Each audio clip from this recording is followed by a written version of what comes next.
नाजरीन अस्सलाम वालेकुम। मेरी उम्मीद आपकी खिदमत के लिए हाजिर है। तो हम पढ़ रहे थे नज़म मेरा वतन, तो आज हम इसके सवालात करने जा रहे हैं।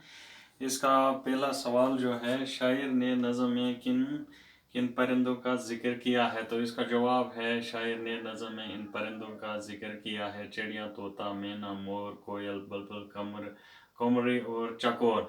तो सवाल नंबर 2 पर आते हैं, दिलकश चमन किसको कहा गया है?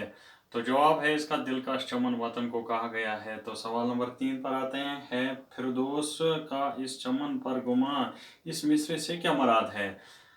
तो इस मिसरे से मुराद है कि इस चमन यानी वतन को देखकर जन्नत का गुमा होता है। तो सवाल नंबर 4 पर आते हैं, इसके बाद इस नज़म में हमारे वतन की क्या क्या खूबियाँ बयान की गई हैं? तो इस नज़म में वतन की ये खूबियाँ बयान की गई हैं: परिंदे, झीलें, झरने, दरिया, नदी, सरसब्ज़ जंगल, पहाड़, मेवे, तरकारियाँ, ज़रख़े ज़मीन और वतन खूबसूरत जन्नत जैसा हर दौलत से माला माल है। तो सवाल नंबर 5 पर आते हैं, इसके बाद इस नज़म के शायर का नाम लिखिए।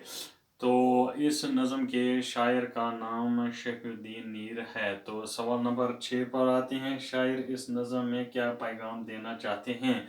तो शायर इस नज़म में ये पैगाम देते हैं कि मेरा वतन हर तरह की खूबियों से माला माल है, और शायर वतन दोस्ती का जज्बा पैदा करने की कोशिश करते हैं। तो इंशाल्लाह आइंदा नेक्स्ट वीडियो में इसे आगे पढ़ेंगे।